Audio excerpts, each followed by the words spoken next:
And I don't think it's never follow that whole must-win theory or any of those. It's about putting yourself in a position where you take the next step. And that's exactly what these guys did in this game. You know, when you've had some tight games like we've had, it's very, very easy to get, especially for a young team. And I think this happened to us a little bit last Saturday when we weren't making shots. It's real easy to get discouraged.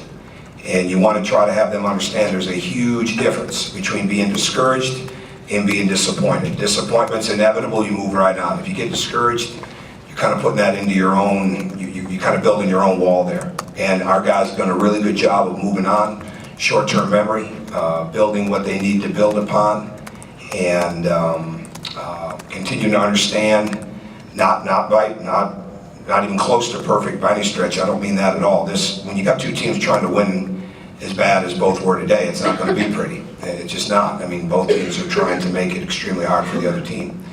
But to continue to play inside of the game with the changing of defenses, with the way that they were doing a good job of really putting 3 and 4 people around Noah a lot. Noah continuing to work extremely hard, and guys being the recipient of cuts and movement because there was so much attention being paid to him and Yogi, where a week ago we might have tried to force the issue a little bit, we might have gotten stagnant.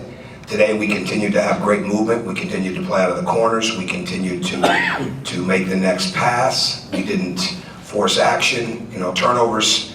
Obviously a few in the first half. I think one of the keys to the game, they only had 4 points off turnovers in the second half. There's no question that the rebounding and the getting to the free throw line were huge. And the fact that we defended pretty well, you know you have to do that. But the game within the game was going to be the rebounding and the free throw line. And I thought we did a good job with that. So bottom line, the players are improving and with a lot more room for improvement. It's a long season, it's a deep league, and if you ever get ahead of yourself, or if you spend too much time in the last day, it can move on you in a hurry. And I know that sounds kind of cliche-ish and corny, but it's really the truth. And it's bottom line. And that's what we're trying to continue to get them to understand here, that their game can get exponentially better with skills. Their game continues to really expand when their attitude is strong and when they have a real positive mental attitude. We've got to continue to build towards that because we're very, very young when it comes to the emotions of the game. And the more that we learn from that and get hardened to it, the better we'll be. So.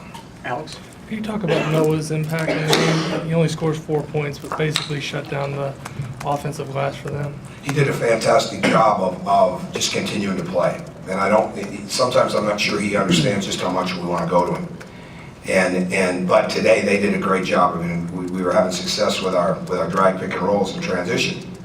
We hit him on a pocket pass, and there are 3 people waiting on him. I mean, they know we want to throw him the ball. The fact that he can step out, the fact that he can play at the foul line, the fact that he can make threes, that helps his game, helps our team.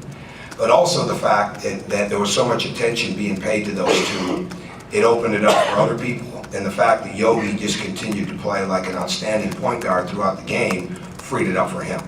Because Yogi in the first half managed the game at a high level, and in the second half, you know, was able to take it over at certain points. And that's what you want. You want somebody that's always looking for what is the game giving you, not what do I want to bring to the game. And I thought Noah and Yogi did a tremendous job of that, and the rest of the guys played off of that. Jerry? You talked about rebounding, them only getting 4 offensive rebounds. I mean, that's a huge stat. They're one of the best rebounding teams, offensive rebounding teams around. Get a tremendous percentage of points off their offensive boards. Had 25 offensive rebounds when they went to Wisconsin, if I'm not mistaken. I'm pretty sure I'm right on that. So, and Egwu was leading the, I haven't even studied this. Egwu was leading the league in offensive boards at almost 4 a game and had 1. So that big emphasis for us to continue to improve is not only, you know, a lot of these guys, they're used to just going and getting the ball. Troy's used to just going and getting the ball. Stanford, Noah for sure, just used to go and getting the ball because they always could. Well, now you have to hit people. You have to block out. You have to hold your block out. You have to stick and pursue, you know, all the different things. And we knew we were going to be playing a lot of zone, and the most important thing was would we block out of that zone? Because our zone's been very effective for us the last couple of weeks. And that's what had to happen. And so whatever we were in, for the most part, our rebounding was really strong.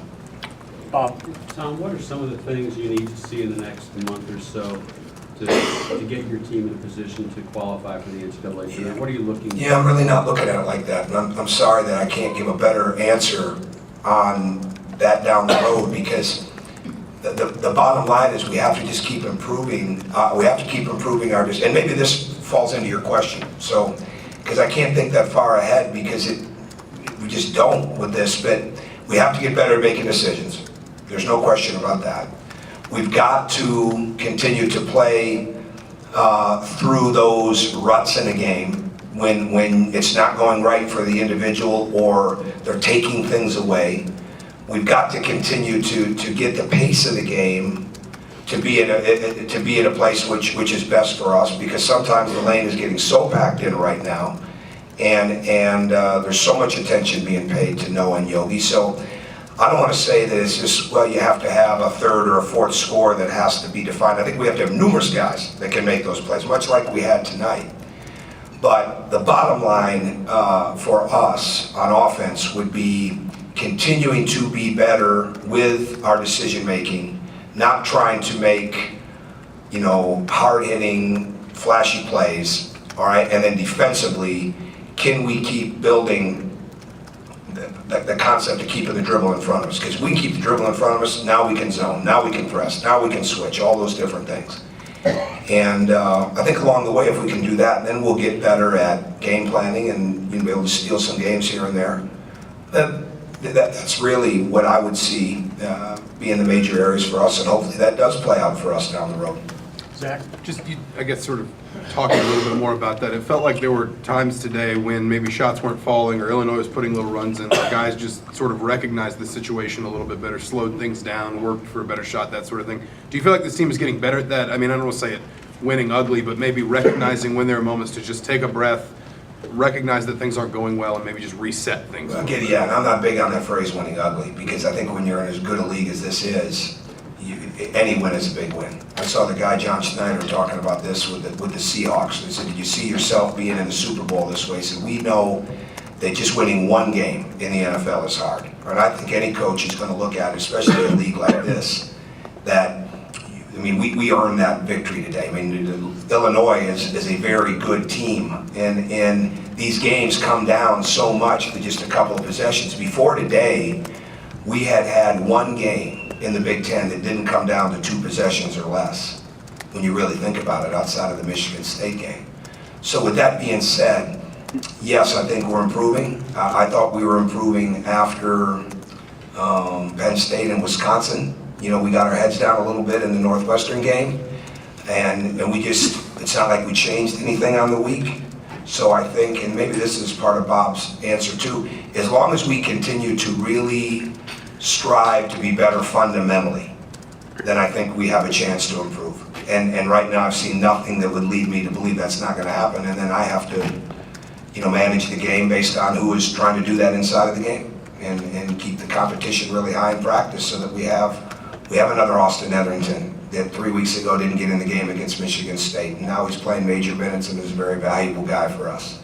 That you have another Jeff Howard that really didn't play for 3 years, and now is playing in key moments. And our program is always going to be about improvement level. And I think it's proven it with the guys that have left here to move on, and I think you're seeing it now. How quick they improve and how quick it becomes consistent, now that's a whole other story. But that's what you want to continue to work towards every day, and I hope we continue to do that. Dustin? You mentioned the zone earlier. Just what made you decide to go to it, and what made you guys so effective in it? They have hard matchups. They're very hard to match up with when you're looking at the experience and the way that those guys score. And so we're getting better at it. And we go back over even the Northwestern game. I should have played more zone in Northwestern, there's no doubt about it. And the times we played in the Michigan State was effective. I think they scored once. And so, those I know sometimes it doesn't always get characterized that way, but that's what we're tracking. We're tracking, okay, are they taking a tough shot? Did we have bad rotations? Okay, did they get an offensive rebound because somebody didn't block out? We're getting better at that. And we pressed some today. We went to some combination defenses for a while. We were very Today, we were very, who was in the game? We were very game plan oriented today. And we're improving at that. You know, a couple of weeks ago, that would have been really hard for us to do that. You know, I go back to, like, even right around Christmas time, Illinois, Notre Dame, we were very good at that. We weren't very good at being in a game plan type of defense. And you kind of have to be, because these teams have so many different people that can score and get to the rim. When you've got the teams like Illinois has that have the three-point shooting and the people that have the level of ability to make those threes, plus the ability to drive the ball, okay, to create the opportunities at the rim, at the foul line, and for those threes. I'm not sure we're strong enough yet, physically mature enough yet, to deal with all that. And we're just not, you know, our bodies aren't there yet. And so we've got to continue to mix the game up a little bit. And we feel good about the way the zones are progressing. Jim? The Stam's got 3 10-point games now in the last 6 games. What are you seeing from him offensively that's allowing him to be that productive? But when he slows the game down and looks for those nooks and crannies that are there, I mean, I've said this before, he's like a running back. I mean, he can find those holes. You know, when he tries to create them himself is when he's not as good. And feel bad for him on that dunk. I told him the reason I wasn't mad at him, he tried to do it with his right hand, you know, where he talked about a month ago, he didn't know his right hand was attached to his body, to be honest with you. And, but he's getting better, he's getting more confidence. He can impact the game on both ends. He can impact it on both ends, and he's getting better with shooting the ball. And I think eventually you're going to see him knocking down those threes. We don't want to try to shoot our way into it in the game, but very good at getting to the basket, getting more fundamentally sound. He gets more attempted layups, with the exception maybe of Yogi. I mean, Noah gets shots obviously around the rim, but shots around the basket stand probably gets as many as any, and he's not hitting a great percentage of those yet. And when he does, I think you're going to see his numbers go up even that much more. But he's working really hard at it. But he wants challenges defensively, and so why is he playing better offensively? Because he's playing better